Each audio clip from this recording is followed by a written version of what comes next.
കർത്താവിന്റെ അതിപരിശുദ്ധമായ നാമം വാഴ്ത്തപ്പെടുമാറാകട്ടെ. അനുഗ്രഹീതമായ നിമിഷത്തിനായിട്ട് ഞാൻ കർത്താവിന് സ്തോത്രം ചെയ്യുന്നു.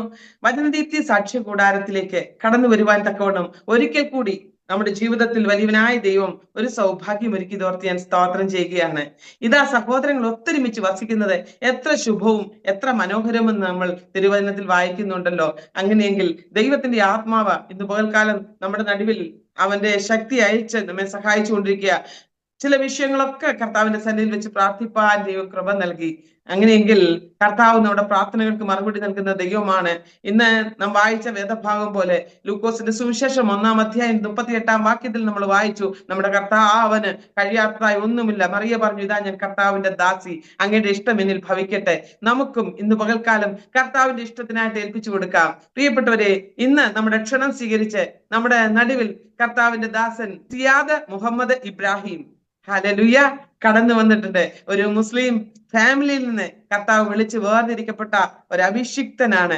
ഇന്ന് പകൽക്കാലം നമുക്ക് വളരെ സന്തോഷമുണ്ട്. നമ്മോടൊത്ത് നമ്മുടെ ക്ഷണം സ്വീകരിച്ച് കടന്നു വന്ന കർത്തദാസനെ ഓർത്ത് ഞാൻ സ്തോത്രം ചെയ്യുകയാണ്. ഹല്ലേലൂയ. കർത്താവിന്റെ ദാസൻ നമ്മോടൊത്ത് വചനം ഷെയർ ചെയ്യുന്നതിന് മുൻപായിട്ട് കർത്തദാസന് വേണ്ടി ഒരു നിമിഷം നമുക്ക് പ്രാർത്ഥിക്കാം. നന്ദി യേശുവേ, നന്ദി യേശുവേ, നീ ചെയ്ത നന്മകൾ കോരായിരം നന്ദി. നന്ദി യേശുവേ, നന്ദി യേശുവേ, നീ ചെയ്ത നന്മകൾ കോരായിരം നന്ദി.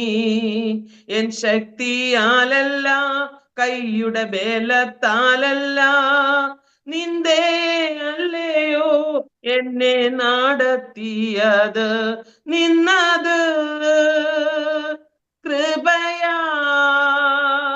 കൃപയാൽ, ദൈവ കൃപയാൽ നിർത്തിടും, ദയയാൽ, ദയയാൽ, നിത്യദയയാൽ, കോഴിതൻ കുഞ്ഞിനെ ചിറകടിയിൽ മറയ്ക്കും പോലെ, കഴുകൻ തൻ കുഞ്ഞിനെ ചിറകിന്മീതെ വാഹിക്കും പോലെ, എണ്ണിയാൽ എണ്ണിയാൽ തീരാത്ത നന്മകൾ, ചൊല്ലിയാൽ ചൊല്ലിയാൽ തീരാത്തവൻ കൃപകൾ, എണ്ണിയാൽ എണ്ണിയാൽ തീരാത്ത നന്മകൾ, ചൊല്ലിയാൽ ചൊല്ലിയാൽ തീരാത്തവൻ കൃപകൾ.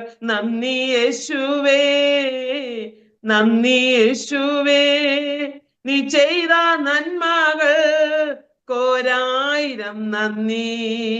എൻ ശക്തിയാലല്ല, കൈയുടെ ബലത്താലല്ല, നിന്റെ അല്ലയോ എന്നെ നടത്തിയത്, നിന്നത് കൃപയാൽ, കൃപയാൽ, ദൈവ കൃപയാൽ നിർത്തിടും, ദയയാൽ, ദയയാൽ, നിത്യദയയാൽ. ഞങ്ങളെ അതിവാത്സല്യമായി സ്നേഹിക്കുകയും ഞങ്ങളെ നിത്യവും വഴി നടത്തുകയും ചെയ്യുന്ന ഞങ്ങളുടെ സ്വർഗീയ പിതാവേ, ഈ നല്ല വിലയേറിയ സമയത്തിനായിട്ട് സ്തോത്രം ചെയ്യുന്നു. ഭൂമിയും ഭൂമണ്ഡലും അല്ലെ നിവാസികളും യഹോവയ്ക്കുള്ളതാ. ഞങ്ങൾ പലപ്പോഴും ഭാരപ്പെടുന്ന സമയങ്ങളില് ഒരു കോഴി തന്റെ ചിറകിൻ കീഴിൽ കുഞ്ഞുങ്ങളെ പരിപാലിക്കുന്നത് പോലെ, ഹല്ലേലൂയ, ഞങ്ങളുടെ പ്രതികൂല ഘട്ടങ്ങളിൽ കഴുകൻ തന്റെ ചിറകിൻ മീതെ കുഞ്ഞുങ്ങളെ പരിപാലിക്കുന്നത് പോലെ, ആപത്തുകളുടെയും അനർത്ഥങ്ങളുടെയും പ്രതികൂലങ്ങളുടെയും പ്രശ്നങ്ങളുടെയും നടുവിൽ അങ്ങ് ഞങ്ങളെ പരിപാലിച്ച് ഇതുവരെയും കൊണ്ടെത്തിച്ച സ്നേഹത്തിനായിട്ട് ഞങ്ങൾ നന്ദി പറയുന്ന കർത്താവേ, ഇന്ന് പകൽ വേളയെങ്കിൽ താവേ ഞങ്ങളുടെ വചനദീപ്തി സാക്ഷി കൂടാരത്തെ അവിടുത്തെ കരങ്ങളിലേക്ക് സമർപ്പിച്ചുകൊണ്ട് പ്രാർത്ഥിക്കുകയാണ്. കർത്താവെ, ഞങ്ങളുടെ ഈ സൂം പ്ലാറ്റ്ഫോമിലായിരിക്കുന്ന പ്രിയപ്പെട്ടവർക്ക് വേണ്ടി സ്തോത്രം. പ്രത്യേക ഇതര മീഡിയകളിലൂടെ കർത്താവെ ഈ വചനം ഈ സാക്ഷ്യങ്ങൾ കേൾക്കുന്ന പ്രിയപ്പെട്ടവർക്കായിട്ട് ഞങ്ങൾ സ്തോത്രം ചെയ്യുകയാണ്. അപ്രകാരം തന്നെ ഞങ്ങളുടെ യൂട്യൂബ് ചാനലിലൂടെയും ഈ സാക്ഷ്യങ്ങൾ ലോകമെമ്പാടും സ്പ്രെഡ് ചെയ്യപ്പെടുന്നുവല്ലോ. കർത്താവെ, അവിടുത്തെ നാമത്തെ ഉയർത്തുവാൻ അങ്ങ് ഞങ്ങളുടെ ജീവിതത്തിൽ ചെയ്ത സകല ഉപകാരങ്ങൾക്കും നന്ദി കരയേറ്റുവാൻ കർത്താവ് ചെയ്യുന്ന നല്ല സമയത്തിനായിട്ട് സ്തോത്രം. നന്ദിയല്ലാതെ ഞങ്ങൾക്കൊന്നുമില്ല. അങ്ങ് ചെയ്ത ഉപകാരങ്ങൾ എത്ര എത്രയാ കർത്താവെ, എത്ര സ്തുതിച്ചാലും മതി വരാത്ത നിലയിലാകിയാൽ അങ്ങയുടെ ബലമുള്ള കരങ്ങളിലേക്ക് ഞങ്ങൾ സ്തോത്രത്തോടെ ഒരിക്കൽ കൂടി കടന്നു വരികയാണ്. പ്രത്യേകമായി ഞങ്ങളുടെ നടുവിലേക്ക് കടന്നു വന്ന അങ്ങയുടെ കർത്താവെ, അങ്ങയുടെ അഭിഷിക്തന് വേണ്ടി ഞങ്ങൾ പ്രാർത്ഥിക്കുകയാണ്. കർത്താവെ, ബ്രദർ സിയാദിനെ കുടുംബമായിട്ട് ദൈവം ഇത്രത്തോളം നടത്തി പരിപാലിച്ചല്ലോ. വിളിച്ചവന്റെ സൽഗുണങ്ങളെ ഘോഷിപ്പാൻ തക്കവണ്ണം ഒരു തിരഞ്ഞെടുക്കപ്പെട്ട ജാതിയായി, ഒരു പുരോഹിത വർഗമായി കർത്താവ് തിരഞ്ഞെടുത്തതോർത്ത് സ്തോത്രം. കർത്താവ് ഇതുവരെയും അവിടുത്തെ വയലധ്വാനിപ്പാൻ അങ്ങയുടെ അഭിഷിക്തനെ സഹായിച്ചതിനായിട്ട് സ്തോത്രം. തന്റെ ജീവിതത്തിന്റെ വിവിധ മേഖലകളിലൂടെയുള്ള യാത്രകളിലും വിവിധ തരത്തിലുള്ള അനുഭവങ്ങളും കർത്താവ് നടത്തിയ എല്ലാ വിധങ്ങളും ഇന്ന് പകൽക്കാലം കർത്താവേ ഞങ്ങളോട് പങ്കിടുമ്പോൾ ദൈവനാമം തന്നെ ജയമെടുക്കുവാനിടയാക്കണം. തന്റെ ജീവിതത്തിന്റെ അനുനിമിഷം കർത്താവ് നടത്തുന്ന എല്ലാ വിധങ്ങൾക്കും കൊടുത്തിരിക്കുന്ന കഴിവുകൾക്കും താലന്തുകൾക്കുമായിട്ട് സ്തോത്രം. കർത്താവേ, ഇന്ന് പകൽ വേള തിരഞ്ഞെടുത്ത അങ്ങയുടെ കൃപകൾക്കായിട്ട് സ്തോത്രം. ഞങ്ങളുടെ നെറ്റ് കർത്താവെ ഞങ്ങൾക്ക് അനുകൂലമാക്കി തരണമേ. സിസ്റ്റം എല്ലാം കർത്താവെ ക്ലിയർ ആയിരിക്കാൻ സഹായിക്കണമേ എന്ന് പ്രാർത്ഥിക്കുകയാണ്. യാതൊരുവിധ തടസ്സങ്ങളും നേരിടുവാൻ അനുവദിക്കാതെ വണ്ണം തുടക്കം മുതൽ ഒടുക്കം വരെയും ദൈവ സാന്നിധ്യം ഞങ്ങളോട് കൂടെ ഇരുന്ന് സഹായിപ്പാനായിട്ട് പ്രാർത്ഥിക്കുന്ന കർത്താവെ, ആ ബലമുള്ള കരങ്ങളിലേക്ക് സമ്പൂർണ്ണമായി താഴ്ത്തി ഏൽപ്പിക്കുന്നു. നന്മകളാൽ നിറച്ച് അനുഗ്രഹിക്കും. പ്രാർത്ഥനയും യാചനയും കേട്ടതിനായിട്ട് സ്തോത്രം. സകല മാനവും മഹത്വവും അവിടുന്ന് എടുക്കും. സകലവും പുത്രനാമ യേശുക്രിസ്തുവിൻ ധന്യനാമത്തിൽ ചോദിക്കുമ്പോൾ ദയതോന്നി കേൾക്കണമേ സ്വർഗീയ നല്ല പിതാവേ. ആമേൻ, ആമേൻ, ആമേൻ. Praise the lord. കർത്താവിന്റെ ദാസനെ ഞങ്ങളുടെ ക്ഷണം സ്വീകരിച്ച് ഞങ്ങളുടെ നടുവിലേക്ക് കടന്നു വന്നതിനായിട്ട് വളരെ സന്തോഷമുണ്ട്.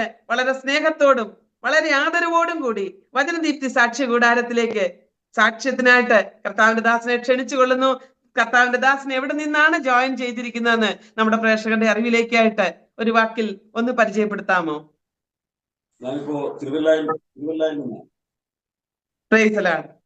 വീട്ടിലിപ്പോ ആരൊക്കെയുണ്ട്? വൈഫും മോളും ഉണ്ടല്ലേ? വൈഫും മോനും ഉണ്ട്. Praise the lord. കർത്താവ് അനുഗ്രഹിക്കട്ടെ.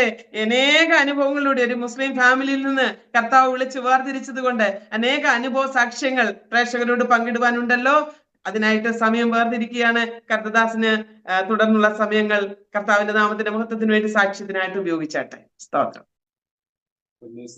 എല്ലാവർക്കും കർത്താവായ യേശുവിന്റെ അനുഗ്രഹീതമായ നാമത്തിൽ എന്റെ നന്ദിയും സ്നേഹവും അറിയിക്കുന്നു.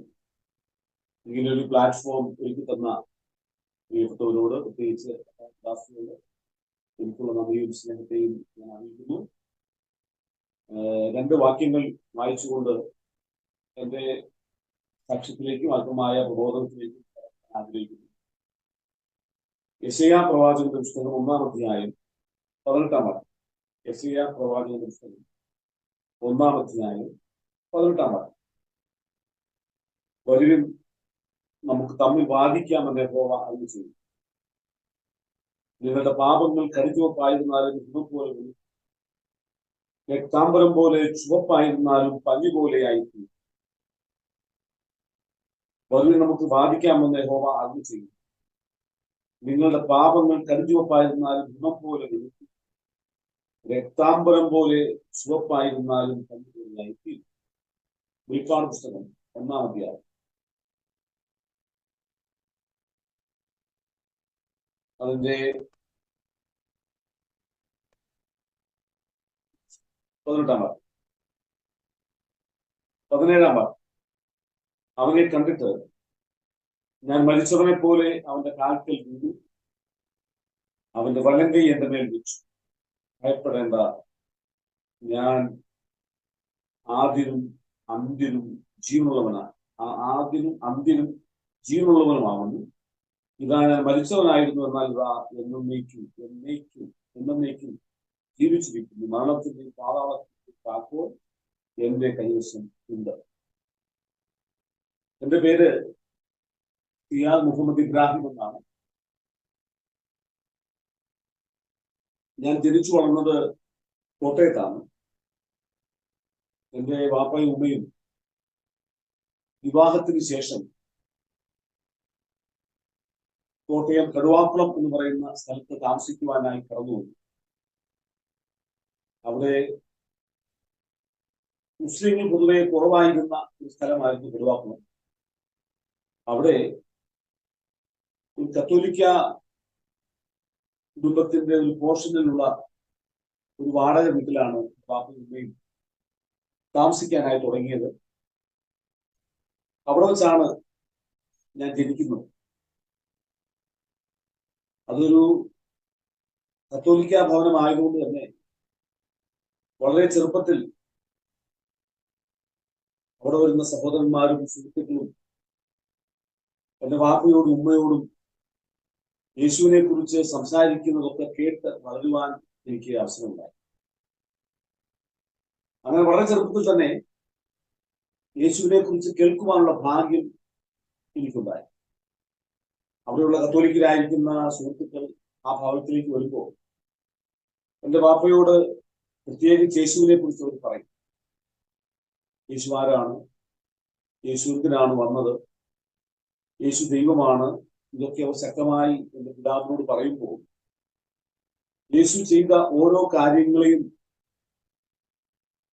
എന്റെ പിതാവിനോട് അവർ പറഞ്ഞു. അപ്പോൾ എന്റെ പിതാവ് ചോദിക്കും, ഇങ്ങനെ പറയും, യേശു ഒരിക്കലും ദൈവമല്ല, യേശു ദൈവമായിരിക്കാൻ കഴിയില്ല, അവനൊരു പ്രവാചകൻ മാത്രമാണ് എന്ന് ആണ് ഞങ്ങൾ വിശ്വസിക്കുന്നത് എന്ന് എന്റെ പിതാവ് അവരോട് പറയും. അപ്പോൾ യേശു ചെയ്ത ഓരോ കാര്യങ്ങളെയും അവർ ചൂണ്ടിക്കാണിക്കാൻ തുടങ്ങും.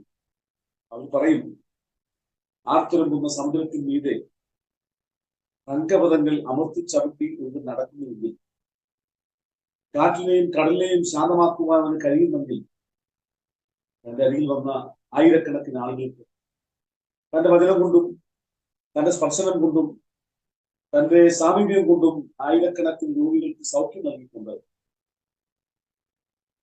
തന്റെ അരികിൽ വന്ന എല്ലാവർക്കും സമാധാനവും സ്നേഹവും പാവക്ഷമയും നൽകിക്കൊണ്ട് സർവചരാചരങ്ങളുടെ മേലും അധികാരമുള്ള ദൈവമാണ് യേശു. ഒടുവിൽ അവരിങ്ങനെ പറയും, ലോകത്തിൽ ആയിരക്കണക്കിന് പ്രവാചകന്മാരും നിരവധി പ്രശ്നക്കാരും വിപ്ലവകാരികളുമെല്ലാം മരണം കൊണ്ട് അവസാനിച്ചപ്പോൾ മരണത്തെ ജയിച്ച് ഉയർത്തെഴുന്നേറ്റ യേശു അവൻ ജീവന്റെ മേലും മരണത്തിന്റെ മേലും അധികാരമുള്ള മഹാദൈവമാണ് എന്ന് പറയും. അപ്പോൾ എന്റെ വാപ്പ അവരോട് ചോദിക്കും, അങ്ങനെ ഞാൻ ചോദിക്കട്ടെ, നിങ്ങളുടെ ചതുഷ്പം പള്ളിയിൽ ദേവാലയത്തിൽ ഇത്രത്തോളം വിഗ്രഹങ്ങൾ, ഇത്രത്തോളം ശില്പങ്ങൾ എന്തിനാണ് നിങ്ങൾ ഉണ്ടാക്കി വെച്ചിരിക്കുന്നത്?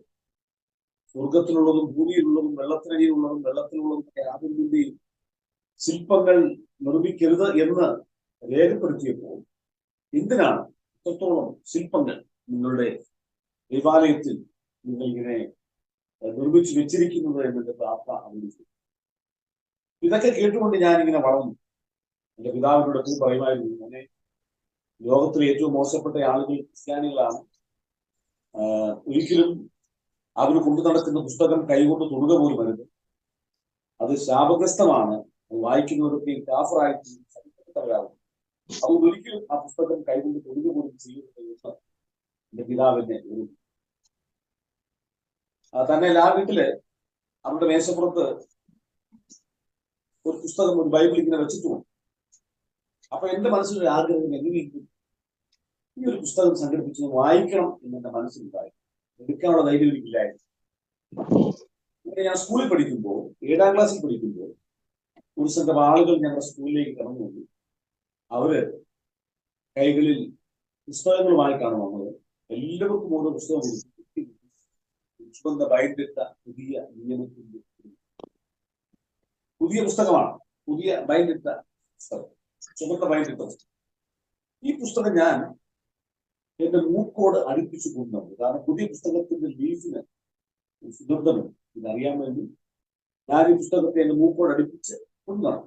മാത്രമല്ല പുസ്തകത്തിന്റെ ഇതളുകൾക്കിടയിലൂടെ കൃപയുടെ ചോരച്ചാരെന്നവണ്ണം മൂന്ന് നടക്കുന്ന ചുവന്ന റിബൺ ആകർഷിച്ചു. അങ്ങനെ ആ പുസ്തകം ഞാൻ കൊണ്ടു നടക്കുന്നത് കണ്ടപ്പോൾ എന്റെ ഉമ്മ എന്നോട് പറഞ്ഞു, വായിക്കുന്നു, കൊണ്ടു നടക്കരുത്. ഞാൻ ചോദിച്ചു അതെന്തുകൊണ്ടാണ്? ഉമ്മ എന്നോട് പറഞ്ഞു, ഈ പുസ്തകം വായിച്ചിട്ടുള്ളവരെല്ലാം നസ്രാനികളായി പോയിട്ടുണ്ട് എന്നാണ് ഞാൻ കേട്ടിരിക്കുന്നത്, അതുകൊണ്ട് ഈ പുസ്തകം ഒരിക്കലും നീ വായിക്കരുത് എന്ന് ഉമ്മ. എന്റെ വാപ്പ എന്നോട് പറഞ്ഞു, പുസ്തകം വായിച്ചാൽ നീ കാഫറാവും, ശാപഗ്രസ്തനാവും, കോട്ടയം പട്ടണത്തിൽ നീ മരിച്ചു കിടന്നാൽ നിന്റെ മയ്യത്ത് പോലും ഞങ്ങൾ സ്വീകരിക്കും എന്ന് വാപ്പ എന്ന് പറയുമായിരുന്നു. പക്ഷെ ഈ പുസ്തകം ഉപേക്ഷിക്കാൻ കഴിഞ്ഞില്ല. ഞാൻ ആരും കാണാതെ പുസ്തകം വായിക്കാൻ തുടങ്ങി. അങ്ങനെ പുസ്തകം വായിച്ച് മുന്നോട്ട് വരുമ്പോൾ ആ പുസ്തകത്തിന്റെ ദിനങ്ങൾക്കിടയിലൂടെയാണ് ഞാൻ യേശുവിനെ എന്റെ പാപങ്ങൾ ഏറ്റെടുത്ത്, എന്റെ ലംഘനങ്ങൾ ഏറ്റെടുത്ത്, എന്റെ സർവ്വപാപങ്ങളും ശിരസാ വഹിച്ചുകൊണ്ട് എനിക്ക് പകരമായി നരകശിക്ഷ അനുഭവിച്ച, എനിക്ക് പകരമായി ജീവനെ വെച്ചു കൊടുത്ത യേശുവിനെ വിശുദ്ധ പുതിയ നിയമത്തിൽ നിന്നും പരിചയപ്പെടുവാൻ എനിക്ക് ഇടയായി. അങ്ങനെ കാലം മുന്നോട്ട് കടന്നുപോയി. ഞാൻ 10ാം ക്ലാസ് പഠിക്കുന്നു. അപ്പോ എന്റെ പിതാവിന് ചെറിയ ബിസിനസ്സും കാര്യങ്ങളൊക്കെ ഉണ്ട്. അതെല്ലാം തകരാൻ തുടങ്ങി. ഒരു വലിയ വിശ്വസ്തനായ നീതിമാനായ മനുഷ്യനായി. അദ്ദേഹം വളരെ നിഷ്കളങ്കനായ ഒരു മനുഷ്യനായി, വലിയ ഭക്തനായിരുന്നു. അതുകൊണ്ടൊക്കെ ആവാം ബിസിനസ് ഒന്നും ശ്രദ്ധിക്കാൻ അദ്ദേഹത്തിന് കഴിഞ്ഞില്ല. അദ്ദേഹം വലിയ ഭക്തിയിലും രാത്രികൾ മുഴുവൻ ഉറക്കമുളച്ച് ആരാധിക്കുകയും കഴിവതും സമയം പള്ളിയിൽ ചെലവഴിക്കുകയും ചെയ്തുകൊണ്ടേയിരുന്നു. ഞങ്ങൾ ആശ്രിതരായിരിക്കുന്ന ഞങ്ങളുടെ കുടുംബത്തെ വല്ലാതെ ബാധിച്ചു. വലിയ സാമ്പത്തിക പ്രതിസന്ധിയിലേക്ക് കടന്നു പോകുവാൻ നടന്നു. അങ്ങനെ എങ്ങനെയെങ്കിലും ഒരു ജോലി സംഘടിപ്പിക്കണമെന്നുള്ള ആഗ്രഹം ഉണ്ടായി. ജോലി എങ്ങനെയെങ്കിലും സംഘടിപ്പിക്കണമെന്നുള്ള ആഗ്രഹത്തിൽ ഞാൻ പുറത്തിറങ്ങി. പക്ഷെ എനിക്ക് നല്ല ജോലിയൊന്നും കിട്ടിയില്ല. അങ്ങനെ ഒരു കൂട്ടം കുറ്റവാളികളോടൊപ്പം ഞാൻ സഞ്ചരിക്കാൻ തുടങ്ങി. ഓരോരുത്തരെ ഏൽപ്പിക്കുന്ന കുറ്റകൃത്യങ്ങൾ ഏറ്റെടുത്ത് കുറ്റവാളി സംഘത്തോടൊപ്പം ഒരു കൂലിത്തല്ലുകാരും ഓരോ സ്ഥലങ്ങളിൽ പോയി അവരുടെ കൂടെ ആ ചെറുപ്പത്തിൽ ഞാൻ സഞ്ചരിച്ചു. ധാരാളം സ്ഥലങ്ങളിലൊക്കെ കേരളത്തിന്റെ വെളിയിലൊക്കെ പോയി കുറ്റവാളി സംഘത്തോടൊപ്പം ഞാൻ കുറ്റവാളിയായി അങ്ങനെ പോകാൻ തുടങ്ങി. കേസുകൾ, വാറണ്ടുകൾ ഉണ്ടായി. വല്ലപ്പോഴുമാണ് ഞാൻ വീട്ടിൽ വരുന്നത്. അത് വലിയൊരു പ്രശ്നത്തിലേക്ക് തീർന്നു. വളരെ ഭാരപ്പെട്ടു. വലിയ കേസുകളായിരുന്നു. എന്റെ ഉമ്മ എന്നെ പറഞ്ഞിട്ടുണ്ട്, മരിച്ചു പോകുന്നില്ലല്ലോ, മരിച്ചു 2 or 3 വർഷം നീണ്ടു നിൽക്കുന്ന ദുഃഖം, പിന്നെ ഞാനത് മറന്നു പോകുമെന്ന് പറഞ്ഞു. ഉമ്മ ഉച്ചത്തിൽ അറിയുമായിരുന്നു, നിലവിളിക്കുമായിരുന്നു. എന്റെ പെണ്ണുമാരോട് പറയും, എന്റെ വസ്ത്രങ്ങൾ അലക്കാൻ അവർക്ക് കഴിയുന്നില്ല, ഇതൊക്കെ നാടിയൊക്കെയോ ചോരപ്പാടുകളുണ്ട്, ചോരയുടെ മണമുണ്ട്. എന്റെ പിതാവിനോട് പറയും, ഏറ്റവും ദൂരേക്ക് ഈ കോട്ടയത്തേക്ക് മടങ്ങി വരരുത് എന്റെ പിതാവിനോട് പറയും. വലിയ പ്രതികൂലത്തിലൂടെ, പ്രതിസന്ധിയിലൂടെ ഞാനിങ്ങനെ കടന്നുപോകുന്ന സമയത്ത് പോലീസുകാർ വലപ്പോഴും കൊണ്ടുപോയി വളരെ ക്രൂരമായ വർണ്ണം വർദ്ധിച്ചിട്ടുണ്ട്. പക്ഷെ അതൊന്നും മാനസാന്തരപ്പെടാനോ ജീവിതത്തിൽ മടങ്ങി വരുവാനോ കാരണമായിട്ടില്ല. അങ്ങനെ നിരവധി കേസുകളും പ്രശ്നങ്ങളും ഒക്കെയായി ഞാനിങ്ങനെ ചിന്തിച്ചു, കേസിൽ നിന്ന് രക്ഷപ്പെടുവാൻ എന്താണ് ഏതെങ്കിലും രാഷ്ട്രീയ പാർട്ടി മെമ്പർഷിപ്പ് എടുക്കാൻ പ്ലാൻ ചെയ്തു. രാഷ്ട്രീയ പാർട്ടി മെമ്പർഷിപ്പ് തന്നു. കോട്ടയം ജില്ലയുടെ പ്രസിഡന്റായി ആ നിലയിൽ ഞാൻ വളർന്നു. പക്ഷെ അതൊന്നും എന്റെ ജീവിതത്തിന് സമാധാനം നൽകിയില്ല. വലിയ പ്രതികൂലങ്ങളിലൂടെയും ഭാരങ്ങളിലൂടെയും ആയിരുന്നു ഉറങ്ങാൻ കഴിയാത്ത ദിവസം. എല്ലാവരും ശത്രുക്കളാണ്, പാർട്ടിക്ക് അകത്തും പുറത്തും എല്ലാവരും ശത്രു. കേസുകൾ, നിരവധി പ്രശ്നം. രാത്രി ഉറങ്ങാൻ കഴിയാതെ, രാത്രി ഉറക്കമുളച്ചിരുന്ന രാത്രി ആയുധമൊക്കെ കൊണ്ട് പറയാൻ കഴിയും. ഉറങ്ങാൻ കഴിയാത്ത നിരവധി രാത്രികൾ മാനസികമായ ആകത്തകർന്നു. ഒടുവിൽ ഞാനൊന്ന് ചിന്തിച്ചു, മരിക്കാം. ദിവസവും കണ്ടെത്തി ഞാനും എന്റെ സുഹൃത്തും ഒരു രാത്രിയിൽ ജീവിതം അവസാനിപ്പിക്കാൻ വേണ്ടി ഞങ്ങൾ രണ്ടുപേരും കൂടെ റെയിൽവേ പാളത്തിൽ ജീവിതം കുടിക്കുവാനായി തണുത്ത രാത്രിയിൽ ഞങ്ങൾ രണ്ടുപേരും റെയിൽവേ പാളം ലക്ഷ്യമാക്കി വീടിനടുത്തുള്ള റെയിൽവേ പാളത്തിൽ കലവെച്ച് മരിക്കുവാനായി ഞാനും പാളത്തിൽ കിടക്കുന്നതിന് മുമ്പ് എന്റെ പ്രാണസ്നേഹിതൻ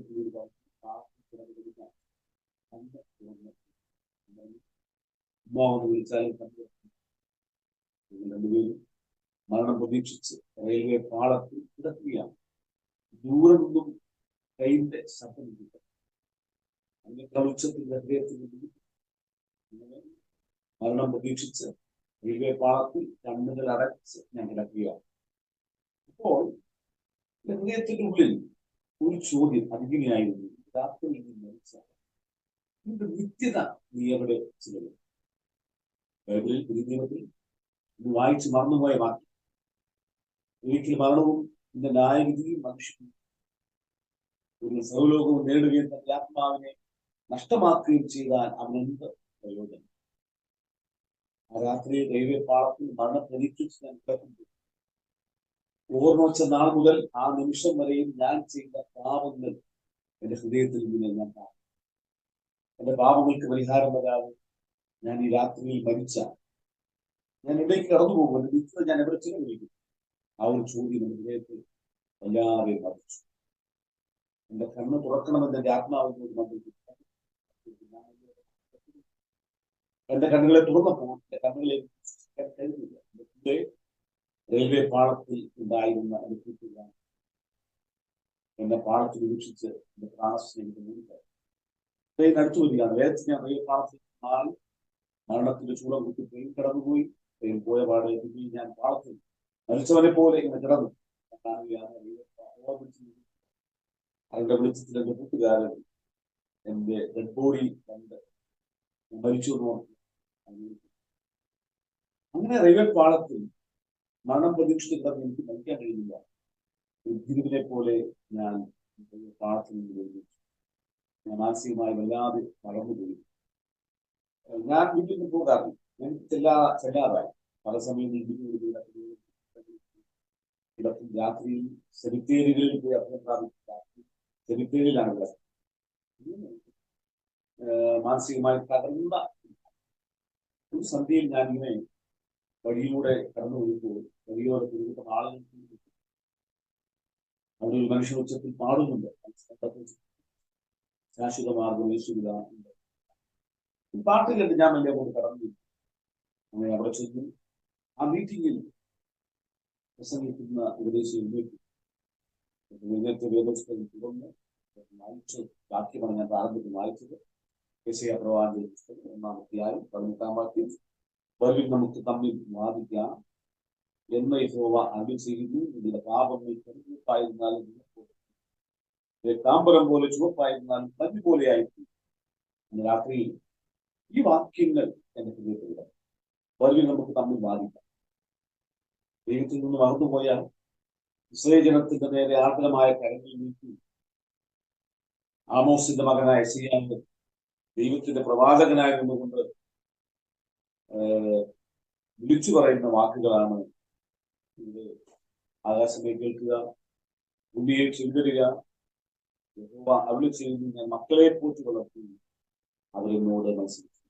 അപ്പൊ ദൈവത്തിന്റെ അരിയിൽ നിന്നും അകന്നുപോയ ജനത്തെ തങ്ങളിലേക്ക് മടങ്ങി വരുവാൻ ആഗ്രഹിച്ചിട്ടുണ്ട് യെശയ്യാ പ്രവാചകൻ മുഖാന്തരം ദൈവം അവരോട് അരുളിച്ചെയ്യുകയാണ്. ആകാശമേ കേൾക്കുക, ഭൂമിയെ ചെവിതരുക, ഞാൻ മക്കളെ പോറ്റി വളർത്തി അവരെന്നോട്. എന്നിട്ട് അവരെ ചെയ്തിരിക്കുന്നതാണ് ഇവിടെ. കാള തന്റെ ഉടയവനെയും കഴുത തന്റെ യജമാനന്റെ പുത്തൊട്ടിയും അറിയുന്നു. കാള തന്റെ ഉടയവനെ അറിയുന്നു, കഴുത തന്റെ യജമാനന്റെ പുത്തൊട്ടി അറിയുന്നു. എന്നാൽ എന്റെ ജനമോ ഇസ്രായേലോ അറിയുന്നില്ല, എന്റെ ജനം അറിയുന്നില്ല. എന്താ അവരെ കുറിച്ച് പറയുന്നത്? അയ്യോ പാപമുള്ള ജാതി, പാപമുള്ള ജനത, അകൃത്യഭാരം ചുമക്കുന്ന ജനം, ഒറിജിനൽ ദുഷ്പ്രവർത്തിക്കാരുടെ സന്തതി, വഷളായി നടക്കുന്ന മക്കൾ, അവരെ പോയി രക്ഷിച്ച് ഇസ്രായേലിന്റെ പരിശുദ്ധനെ നിരസിച്ച് പുറകോട്ട് മാറിക്കളഞ്ഞു. ദൈവത്തിൽ നിന്നും അകന്നുപോയ ആ ജനത്തിന്റെ ചിത്രം 1-ാം അധ്യായത്തിൽ കാണാം. അവരുടെ അവസ്ഥ എന്താണ്? അതിന്റെ 2-ാം വാക്യം വായിക്കുമ്പോൾ നിങ്ങൾ അധികം പിന്മാറുകയും തല മുഴുവൻ തീർവും ഹൃദയം മുഴുവനും രോഗവും പിടിച്ചു, അടിതൊട്ട് മുടി വരെ സുഖവുമില്ല, ചവവും പഴുത്ത വ്രണവും മാത്രമേ ഉള്ളൂ. അത് ഞെക്കി കഴുകിയിട്ടില്ല, വെച്ച് കിട്ടിയിട്ടില്ല, എണ്ണ കൊണ്ട് ചെലപ്പിച്ചിട്ടില്ല. അങ്ങനെ അങ്ങോട്ട് അവരുടെ അവസ്ഥ ദൈവത്തിൽ നിന്നും അകന്നുപോയ തന്റെ ജനത്തിന്റെ അവസ്ഥയെ ചൂണ്ടിക്കാണിച്ചുകൊണ്ട് അവരോട് ദൈവം സംസാരിക്കുകയാണ്. നമുക്ക് തമ്മിൽ നമുക്ക് സംസാരിക്കാം, നമുക്ക് വാദിക്കാം, തമ്മിൽ വാദിക്കാം. നിന്റെ പാപങ്ങൾ എത്ര കടിച്ചുവപ്പായിരുന്നാലും ഏക്കാമ്പരം പോലെ ചുമന്നിരുന്നാലും ഒരു പഞ്ഞി നമുക്ക് സംസാരിക്കാമെന്നാണ് കർത്താവ്. നിന്റെ പാപങ്ങൾ എത്ര ചുമന്നിരുന്നാൽ, അതെത്ര കടിച്ചുവപ്പായിരുന്നാൽ, അത് രക്താംബരം പോലെ ചുമന്നിരുന്നാൽ ഇതുപോലെയായി എന്ന് കർത്താവ് അവരോട് മടങ്ങി വരാനുള്ള ആഹ്വാനം ദൈവം തിരിച്ചുകൊണ്ട് അദ്ദേഹം അതിന് ഹൃദയത്തിലൂടെ കടന്നു. ഞാൻ ചോദിച്ചു, ഞാൻ എന്ത് ചെയ്യാം? ദൈവത്തിന്റെ ദാസൻ അന്ന് ദൈവത്തിലൂടെ മറുപടി പറഞ്ഞു, നീ ഒരു പാപിയാണെന്ന് നീ പാപിയാണെന്ന് പറഞ്ഞു. നിന്റെ പാപങ്ങൾക്ക് വേണ്ടി കാൽവരിയിലെ ക്രൂശിൽ യേശു മരിച്ചുകൊണ്ടും അടക്കപ്പെട്ടുകൊണ്ടും ഉയർത്തെഴുന്നേറ്റുകൊണ്ടും ഹൃദയം കൊണ്ട് വിശ്വസിച്ച് നാവ് കൊണ്ട് ഏറ്റു പറഞ്ഞാൽ നീ രക്ഷിക്കപ്പെടും. അപ്പോൾ ഞാനൊരു പാപിയാണ് എന്ന് സമ്മതിച്ച് എന്റെ പാപങ്ങൾക്ക് കാൽവരിയിലെ ക്രൂശിൽ യേശു മരിച്ചു അടക്കപ്പെട്ടുകൊണ്ടും ഉയർത്തെഴുന്നേറ്റുകൊണ്ടും ഹൃദയം കൊണ്ട് വിശ്വസിച്ച് നാവ് കൊണ്ട് ഏറ്റു പറഞ്ഞാൽ നീ രക്ഷിക്കപ്പെടും. നിന്റെ പാപങ്ങൾക്ക് പരിഹാരം, നിന്റെ ലംഘനങ്ങൾ വീണ്ടും നിന്റെ അകത്തിയ ഭാരം മാറും. അപ്പൊ അന്ന് രാത്രിയിൽ ആ വചനം കേട്ടു യേശുവിനെ രക്ഷിതാവായി കർത്താവായി ദൈവമായി ആ രാത്രിയിൽ വീതിച്ചു രക്ഷിക്കും. അന്ന് അവർ താമസിച്ചിരുന്നത്തെ കരുത്തൊക്കെയായിരുന്നു. അവർ മാറാമക്കൂസ് എന്ന് പറഞ്ഞൊരു സംഘമായിരുന്നു, സുവിശേഷ സംഘമായിരുന്നു. എന്നെ അവർ താമസിച്ചുകൊണ്ടിരുന്നിട്ട് പോയി അവർ രാത്രിയിൽ എനിക്കത് ആഹാരം നൽകി അത് കഴിച്ചു. ഉറക്കമില്ലാത്ത ഒരാളാണ് അന്ന്. ഞാൻ അവിടെ അന്ന് അത് വലിയ സിഗ്നായി ഇന്ന് അത് കഴുകി വലിച്ചുപോയി. എന്നാൽ ചിലർക്ക് ഇന്നുമുണ്ട്. അവരെ നീ അന്ന് ഞങ്ങളുടെ നടുവിൽ നമുക്ക് ചുറ്റും ഞങ്ങൾ ഇരുന്ന ദൈവത്തെ എന്താണെന്നറിയാമോ? രാപ്പറവയുടെ ശബ്ദം നിന്നെ ശ്രീകേരുടെ അനുഭവത്തിലേക്ക് രാപ്പറവയുടെ ചിലരുടെ ദുസ്വപ്നം നിന്നെ വിമാനത്തിലേക്ക് കൊണ്ടുപോകാതിരിക്കാൻ നേരം കൊല്ലും വരെ ഞങ്ങൾ നോക്കിലേക്ക് സ്തോത്രം ചെയ്തു.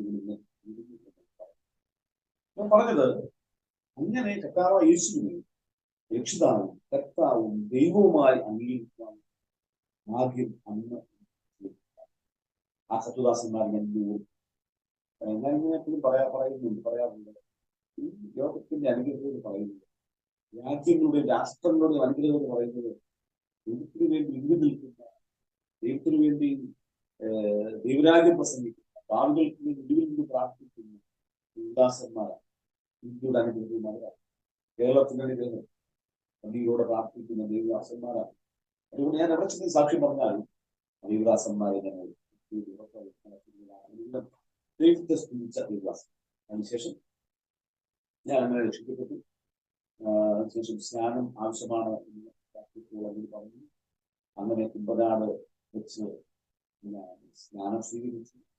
അതിനുശേഷം ദൈവവചനം പഠിക്കുവാനും ഇതായി കർത്താവിന്റെ സാക്ഷിയായി തെരുവിൽ മിക്ക ദിവസവും രണ്ടാം ദിവസങ്ങളിൽ തന്നെ പരസ്യങ്ങളുണ്ട്, തെരുവ് ശുശ്രൂഷകളുണ്ട്, ഭാര്യയുണ്ട്, മകനുണ്ട്. ഏതാണ്ട് ഇന്ത്യയുടെ എല്ലാ സംസ്ഥാനങ്ങളിലും എല്ലാ സംസ്ഥാനങ്ങളിലും പോയി സാക്ഷിയാകുവാനുള്ള ആഗ്രഹമുണ്ടായിട്ടുണ്ട്. അങ്ങനെ യേശുവിനെ ശ്രമിച്ചു. കർത്താവിന്റെ വേലയിലും മുന്നോട്ട് ഞാൻ പോവുകയാണ്. പിന്നെ നമ്മൾ ചെയ്യുന്ന കാര്യം എന്ന് പറയുന്നത് എന്നെപ്പോലെ മാനസികമായി തകർന്ന ആളുകൾ കുറിച്ചുള്ള ചിന്ത. രാത്രി 8 മണി കഴിയുമ്പോൾ ഞങ്ങൾ ടീമായി അല്ലെങ്കിൽ ഞാൻ കുറച്ച് ഫുഡ് തയ്യാറാക്കി മാനസിക രോഗികളായിരിക്കുന്ന രാത്രിയിൽ അവരോട് സംസാരിക്കുക, അവർക്ക് പ്രാർത്ഥിക്കുക, അവരുടെ സുവിശേഷം പറയുക. ഇനി അവര് വീടുമൊക്കെ ബന്ധപ്പെട്ടാൻ ആഗ്രഹിക്കുക, അവരെ കുറിച്ച് അധികാരികൾക്ക് അങ്ങനെ ശുശ്രൂഷ നമ്മൾ ചെയ്യുന്നുണ്ട്. അതിന്റെ പേര് അഗതികൾക്ക് അത്താഴം എന്നാണ്. രാത്രി സമയത്താണ്. അതുകൊണ്ട് പ്രത്യേകിച്ച് നിങ്ങൾ വിഷയത്തോട് പ്രാർത്ഥിക്കുവാൻ അങ്ങനെ കർത്താവിന്റെ സാക്ഷിയായി മുന്നോട്ട് പോകുന്നു. ഏതെങ്കിലും റെയിൽവേ പാളത്തിൽ അല്ലെങ്കിൽ ഒട്ടുകൊണ്ട് കയറിലോ ദൈവം എത്രത്തോളം കരുതിയ ചെയ്ത വലിയ നന്മയെ ഓർക്കും. നമ്മൾ രണ്ടാമത് വായിച്ച വേദഭാഗം വെളിപ്പാട് പുസ്തകം 1-ാം അധ്യായത്തിൽ മാഡം പറഞ്ഞുപോയി പഠിപ്പിക്കുന്നുണ്ട് എന്ന് പറഞ്ഞതായിട്ട് ഞാൻ കേട്ടു. അതുകൊണ്ട് തന്നെ വെളിപ്പാട് പുസ്തകം 1-ാം അധ്യായത്തിൽ 2-3 കാര്യങ്ങൾ പങ്കുവയ്ക്കുവാനായിട്ടാണ്. വെളിപ്പാട് പുസ്തകം 1-ാം അധ്യായം അതിന്റെ 17-ാം വാക്യമാണ്, 17-ഉം 18-ഉം വാക്യമാണ് നമ്മൾ വായിച്ചത്. ഒന്നുകൂടെ നമുക്കൊന്ന് വായിക്കാം. അവനെ അവന്റെ കാൽക്കൽ വീണു, അവന്റെ വലങ്കൈ എന്റെ മേൽ വെച്ചു. ഭയപ്പെടേണ്ട, ഞാൻ ആദ്യവും അന്ത്യവും ജീവനുള്ളവനാവുന്നു. ഞാൻ മരിച്ചവനായിരുന്നു, അതാ എന്നേക്കും ജീവിച്ചിരിക്കുന്നു. മരണത്തിന്റെയും പാതാളത്തിന്റെയും കാപ്പ് എന്റെ പ്രവേശിച്ചു.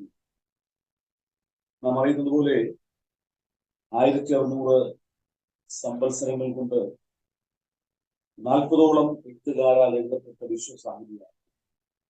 1600 വർഷങ്ങൾ കൊണ്ട് 40ഓളം എഴുത്തുകാരാണ് ഈ പുസ്തകരചനയുടെ പിന്നിൽ അണിനിരന്നിട്ടുള്ളത്. 66 പുസ്തകം, ഉൽപ്പത്തി, പുറപ്പാട്, ലേവ്യ, സംഖ്യ, ആവർത്തനം, പ്രഥമ പഞ്ചഗ്രന്ഥങ്ങൾ ലോകം കണ്ട ശക്തനായ പ്രമാദികൾ. ഇസ്രായേലിന്റെ അടിമോപത്തിൽ ദൈവം ആത്മവിശ്വസ്തനാക്കി നിയമിച്ച മോശയാൽ എഴുതപ്പെട്ടു. 66ാമത്തെ പുസ്തകമാണ് വെളിപ്പാട് പുസ്തകം. വെളിപ്പാട് പുസ്തകം 22 അധ്യായങ്ങളാണ് വെളിപ്പാട് പുസ്തകം. 22 അധ്യായങ്ങൾ കൊണ്ട് ഭാവിയുടെ നമ്മുടെ മുന്നിൽ ദൈവം പ്രദർശിപ്പിക്കുക. അതിന്റെ ഒടുവിലത്തെ പുസ്തകമാണ് വെളിപ്പാട് പുസ്തകം. വെളിപ്പാട് പുസ്തകം 22 അധ്യായങ്ങളിലാണ് നമുക്ക് വെളിപ്പാട് പുസ്തകത്തിൽ ലഭിച്ചത്. 22 അധ്യായങ്ങൾ കൊണ്ട് നാളെ എന്ത് സംഭവിക്കും എന്ന് ദൈവത്തിന്റെ വചനത്തിൽ നാം കാണുകയാണ്. അപ്പോൾ നാളെക്കുറിച്ച് അറിയുവാൻ ആഗ്രഹമുള്ള മനുഷ്യന്റെ, നാളെക്കുറിച്ച് അറിയുവാൻ ആഗ്രഹമുള്ള തന്റെ ഭക്തന്മാരുടെ വിശ്വാസം, തന്റെ ജനത്തിന്റെ മുന്നിൽ തുറക്കപ്പെട്ട പ്രവചന ഗ്രന്ഥമാണ് ബൈബിൾ. 1-ാം അധ്യായം നമുക്ക് 1, 2, 3 എന്നിങ്ങനെ തിരിച്ച് വേഗത്തിൽ മനസ്സിലാക്കുവാൻ കഴിയുന്ന നിലയിൽ നമുക്ക് ചിന്തിക്കാനായി കഴിയും. ഒന്ന്, ഈ പുസ്തകത്തിന്റെ പേരാണ്. എന്താ പുസ്തകത്തിന്റെ പേര്? വെളിപ്പാട് എന്നാണ്. വെളിപ്പാട് എന്നാണ് ഈ പുസ്തകത്തിന്റെ പേര്. എന്നാൽ ചില ആളുകൾ ഇതിനെ വെളിപാട് എന്ന് പറയാം. വെളിപാടല്ല, വെളിപ്പാട് എന്നാണ് ഈ പുസ്തകത്തിന്റെ പേര്. വെളിപ്പാട് 1-ാം അധ്യായം മഹത്വധാരിയായിരിക്കുന്ന ക്രിസ്തുയേശുവിന്റെ ദർശനമാണ്. 1-ാം അധ്യായം പത്മോസ് ദ്വീപിന്റെ ഏകാന്തതയിൽ തടവുപുള്ളിയായി, രാജദ്രോഹിയായി, ഏകാന്ത തടവുകാരനായി അയക്കപ്പെട്ട യോഹന്നാൻ പത്മോസ് ദ്വീപിന്റെ ഏകാന്തതയിൽ ദർശിക്കുന്ന മഹത്വധാരിയായ ക്രിസ്തുവിന്റെ ചിത്രമാണ് 1-ാം അധ്യായത്തിൽ നമുക്ക് പ്രധാനമായും കാണുവാനായി കഴിയുന്നത്. അങ്ങനെ പത്മോസ് ദ്വീപിൽ വെച്ച് എഴുതിയ, അപ്പോൾ ഒന്നിന്റെ പേര് വെളിപ്പാട് എന്നാണ്. അത് പിന്നീട് നമ്മുടെ കാര്യങ്ങളിൽ ദൈവം തന്റെ പുത്രൻ നൽകി, പുത്രൻ തന്റെ ദൂതൻ മുഖാന്തരം യോഹന്നാനെ പ്രദർശിപ്പിച്ചു. യോഹന്നാൻ അത് എഴുതി നമ്മുടെ കരങ്ങളിൽ തന്നപ്പോൾ അത് വെളിപ്പാട് എന്ന് പേരായി.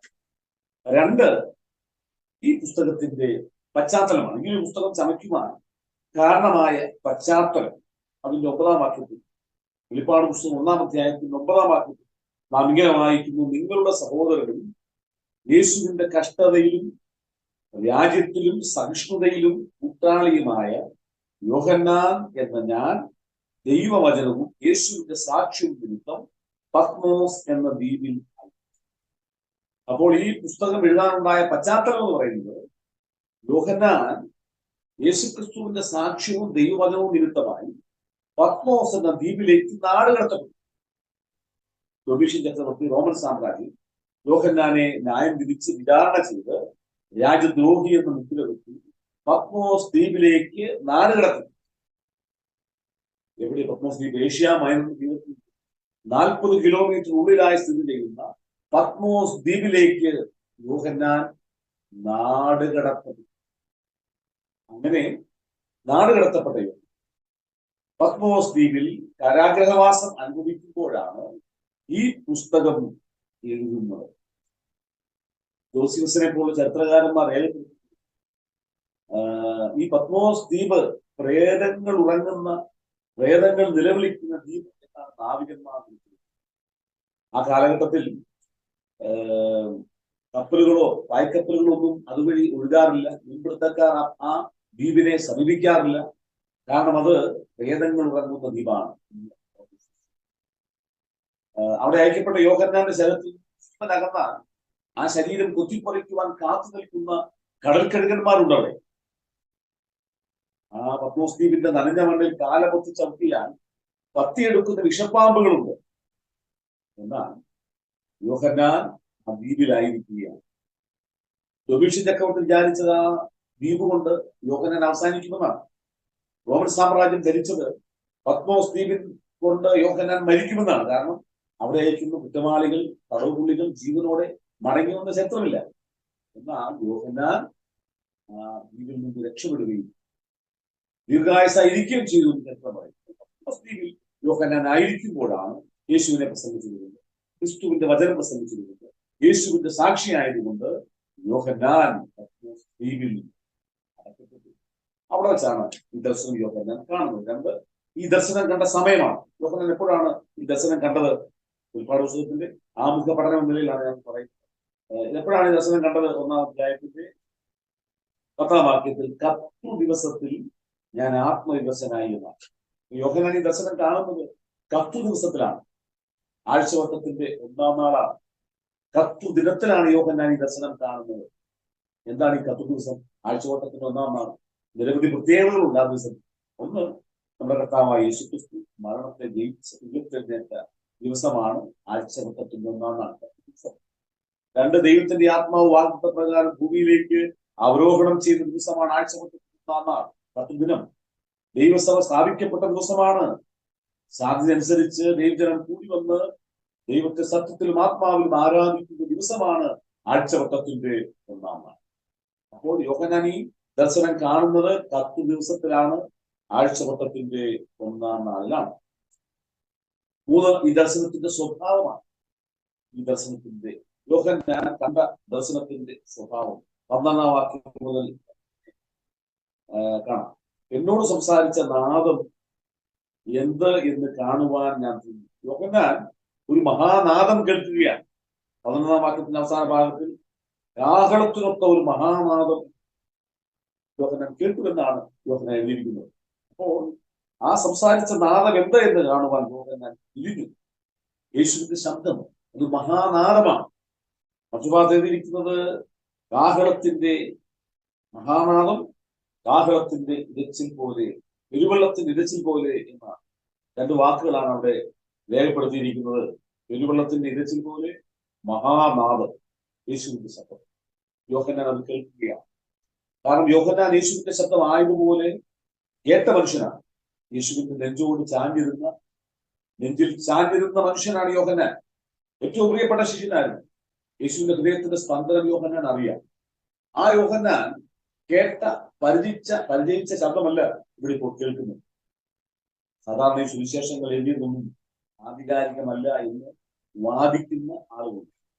സുവിശേഷം അത് ദൃക്സാക്ഷികളാൽ കണ്ടവരാൽ ദുസ്സാക്ഷികളാൽ എഴുതപ്പെട്ടതല്ല എന്ന് പറയുന്നത് അതൊരു അപവാദമാണ്. യോഹന്നാൻ ക്രൂശിന്റെ അരികിലുണ്ടായിരുന്നു. യേശു മരണം കേട്ട് കണ്ട മനുഷ്യനാണ് യോഹന്നാൻ. യേശുവിന്റെ നിലവിളി കേട്ട മനുഷ്യനാണ് യോഹന്നാൻ. ഒടുവിൽ യേശുവിന്റെ അമ്മയെ കരഞ്ഞിട്ട് സ്വീകരിക്കുവാൻ ഭാഗ്യം ലഭിച്ച മനുഷ്യനാണ് യോഹന്നാൻ. ഇതാ എന്റെ അമ്മ എന്ന് പറഞ്ഞുകൊണ്ട് യോഹന്നാന്റെ കരങ്ങളിലേക്ക് മറിയവനെ ഏൽപ്പിച്ചു കൊടുക്കുന്നുണ്ട് യേശു. ക്രൂശിന്റെ അരികിൽ നിന്ന യോഹന്നാൻ യേശുവിന്റെ ശബ്ദം ആയതുപോലെ, ആ നിറക്കം നിലവിളി ആയതുപോലെ കേട്ട യോഹന്നാന്റെ ചിന്തകൾ പാടെ മറിയുകയാണ്. പരിചിതമല്ലാത്തൊരു ശബ്ദമാണ് ഇവിടെ യോഹന്നാൻ കേൾക്കുന്നത്. എന്നോട് സംസാരിച്ച മഹാനാദം, എന്നോട് സംസാരിച്ച മഹാനാദം എന്നിങ്ങനെ കാഹളത്തിനൊത്തൊരു മഹാനാദം. ആ ശബ്ദം കേട്ടപ്പോൾ യോഹന്നാൻ തിരിഞ്ഞപ്പോൾ 7 പൊൻനില വിളക്കുകളെ യോഹന്നാൻ കാണുകയാണ്. 7 പൊൻനില വിളക്കുകളെ യോഹന്നാൻ കാണുകയാണ്. 7 പൊൻനില വിളക്ക്. 7 പൊൻനില വിളക്ക് എന്താ? 7 പൊൻനില വിളക്കുകൾ 1-ാം അധ്യായം ഉൽപ്പാദ പുസ്തകം 1-ാം അധ്യായത്തിന്റെ 20-ാം വാക്യത്തിന്റെ ഒടുവിലത്തെ ഭാഗത്തേക്ക് വരുമ്പോൾ 7 നിലവിളക്ക് 7 സഭകളാകുന്നു. അപ്പോൾ 7 പൊൻനിലവിളക്ക് 7 സഭയാണ്. ആസിയ പ്രൊഫഷനിലുള്ള 7 സഭകളെ സാദൃശ്യമാക്കി ആഗോള സഭയോട് ദൈവം സംസാരിക്കുകയാണ്. 7 പൊൻനിലവിളക്കുകളെ യോഹന്നാൻ കാണുകയാണ്. 7 പൊൻനിലവിളക്കുകളിൽ നിലവിളക്കുകളുടെ നടുവിൽ നിലയങ്കി ധരിച്ച് മാറത്തു പൊൻകച്ച കെട്ടിയവനായി. യേശുവിനെ കുറിച്ചൊരു ഒരു ചിത്രം നാം അവിടെ കാണുകയാണ്. യേശുവിനെ കാണുന്നത് എങ്ങനെയാ? 7 പൊൻനിലവിളക്കുകളാണ് നിലയെങ്കി ധരിച്ച് മാറത്ത് പൊൻകച്ച കിട്ടിയവനായി ദൈവസഭകളുടെ നടുവിൽ, ദൈവസഭയുടെ നടുവിൽ നിലയങ്കി ധരിച്ചു. എന്താ നിലയങ്കി? നമുക്കറിയാം, കർത്താവായ യേശു ക്രൂശിൽ മരണം അനുഭവിക്കുന്നു. ഒരു വസ്ത്രം മുഴുവനായി കൊടുക്കുവാൻ റോമൻ പടയാളികൾ തയ്യാറായില്ല. അവര് ആ ക്രൂശിന്റെ ചുവട്ടിൽ അവന്റെ അങ്കിക്കായി ചീറ്റുകയാണ്. പ്രവാചക സങ്കീർത്തനത്തിലെ പ്രവചനത്തിൽ നിവൃത്തി നാം അവിടെ കാണുകയാണ്. അവിടെ ഒരു വസ്ത്രം കൊടുത്തില്ല, പൂർണ്ണമായ ഒരു അങ്കി അവന് നൽകിയില്ല. എന്നാൽ യോഹന്നാൻ അവനെ കാണുന്നു. അവന്റെ മഹത്വധാരിയായി യോഹന്നാൻ പത്മോസ് ദ്വീപിൽ യേശുവിനെ ദർശിക്കുമ്പോൾ അവൻ നിലയങ്കി ധരിച്ചിരിക്കും എന്നാണ്. നിലയങ്കി ധരിച്ച് മാറത്ത് പൊൻകച്ച കെട്ടിയവനായി. അവന്റെ വസ്ത്രം നിലയങ്കി. മറ്റൊന്ന് അവന്റെ മാറത്ത് പൊൻകച്ച കെട്ടിയിരിക്കും. പൊൻകച്ച അവന്റെ പൗരോഹിത്യത്തിന്റെ വിധമാണ്. അവന്റെ പൗരോഹിത്യം, അവന്റെ രാജ്യത്വത്തെ നാം കാണുകയാണ്. നിലയങ്കി, അവന്റെ മാറത്തെ പൊൻകച്ച. അഹരോന്യ പൗരോഹിത്യം അവന്റെ വസ്ത്രത്തിൽ ഇസ്രായേൽ ഗോത്രം 12ന്റെയും പേര് ചുമൽക്കണ്ടങ്ങളിൽ കെട്ടിവെച്ചുകൊണ്ടാണ് അവര് ശുശ്രൂഷ ചെയ്യുന്നത്. കർത്താവ് തന്റെ പിതാവിന്റെ അരികിൽ മാറാത്ത പൗരോഹിത്യമുള്ളവനായ ശുശ്രൂഷ ചെയ്യുമ്പോൾ എന്നെയും നിങ്ങളെയും അവന്റെ പിളർന്ന മാറിടത്തിൽ വഹിച്ച് പൊൻകച്ച കൊണ്ട് മറച്ച് പിതാവിന്റെ സന്നിധിയിൽ പുരോഹിതനായിട്ടാണ് വെളിപ്പാട് പുസ്തകം 1-ാം അധ്യായത്തിൽ കർത്താവിനെ വിളിക്കുന്നത്.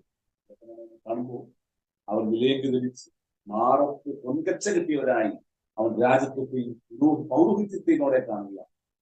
യോഹന്നാന് നീതി കിട്ടിയില്ല, യോഹന്നാന് സത്യസന്ധമായ വിധി ലഭിച്ചില്ല. റോമൻ സാമ്രാജ്യം യോഹന്നാനെ കള്ളസാക്ഷികളിൽ നിന്നും യോഹന്നാന്റെ വാദമൊക്കെ നിരസിച്ച് യോഹന്നാനെ തള്ളിക്കളഞ്ഞുവെങ്കിൽ, യോഹന്നാനെ ശിക്ഷയ്ക്കേൽപ്പിച്ചുവെങ്കിൽ, ഇവിടെ മാറാത്ത പൗരോഹിത്യമുള്ളവനായി മാറത്ത് പൊൻകച്ച കെട്ടിയവനായി യോഹന്നാന്റെ മുന്നിൽ യേശു മഹത്വധാരിയായി കടന്നു വരുന്നത് നാം ഇവിടെ കാണുകയാണ്. മാറത്ത് പൊൻകച്ച കെട്ടിയവനായി മനുഷ്യപുത്രനോട് സദൃശനായവനെയാണ് യോഹന്നാൻ അവനെ കാണുന്നത്. മനുഷ്യപുത്രനോട് സദൃശനായവനെയാണ്. എനിക്ക് തോന്നുന്നു ദൈവപുത്രന്റെ ഏറ്റവും പ്രിയമുള്ള നാമം, നിരവധി പേരുകളിൽ ദൈവപുത്രനെ നമുക്ക് കാണാൻ, യേശുവിനെ കാണാൻ കഴിയും. അവൻ ദൈവയുടെ സന്തതിയാണ്, അവൻ തിരുനാം ദൈവമാണ്, സമാധാനപുത്രനാണ്, നിത്യപിതാവാണ്, ആൽഫയാണ്, ഒമേഗയാണ്, യൂദാഗോത്രത്തിന്റെ സിംഹമാണ്, വചനമാണ്, ബലിയാണ്, മഹാപുരോഹിതനാണ്, അപ്പോസ്തലനാണ്. ഇങ്ങനെയൊക്കെ കർത്താവിനെ കുറിച്ച് സത്യദൈവവും നിത്യജീവനും ഒക്കെ നമ്മൾ കാണുന്നുണ്ട്. ഏറ്റവും അർത്ഥവത്തായ ഒരു പദപ്രയോഗമാണ് മനുഷ്യപുത്രനോട് സദൃശനായിരുന്നു കണ്ടു. അവന്റെ തലയും തലമുടിയും വെളുത്ത പഞ്ഞി പോലെ ഹിമത്തോളം, കർത്താവിന്റെ തലയും തലമുടിയും വെളുത്ത പഞ്ഞി പോലെ ഹിമത്തോളം വെണ്മ. അവന്റെ പ്രായത്തെയല്ല, അവന്റെ പുരാതനത്വത്തെ കാണിക്കുക, ദൈവത്വത്തെ അത് കാണിക്കുകയാണ് അവന്റെ തലയും തലമുടിയും. ഒരിക്കലും യഹൂദന്മാരോട് ചോദിച്ചത്, നിനക്ക് 50 വയസ്സ് പോലും ആയിട്ടില്ലല്ലോ, നീ ഞാൻ അബ്രഹാമിനെ കണ്ടിട്ടുണ്ടോ? അവൻ എന്നെ കാണുകയും എന്നെ കാണുവാൻ ആഗ്രഹിച്ചിരിക്കുന്നു. അബ്രഹാമിന് മുമ്പേ ഉള്ളവൻ, പുരാതനത്വം, കാരണം ദൈവമാണ്, അവന്റെ ദൈവത്വത്തിന്റെ സത്യമാണ് ഇതെ കാണുന്നത്. അവന്റെ തലയും തലമുടിയും ഹിമത്തോളം വെണ്മയാണ്, പഞ്ഞി പോലെ വെണ്ണയും. അവന്റെ കണ്ണ് അഗ്നിജ്വാലക്കൊത്ത കണ്ണ്, അവന്റെ കണ്ണുകൾ അഗ്നിജ്വാലക്കൊത്ത കണ്ണ്, അവന്റെ കണ്ണുകൾ അഗ്നിജ്വാലക്കൊത്ത. ഈ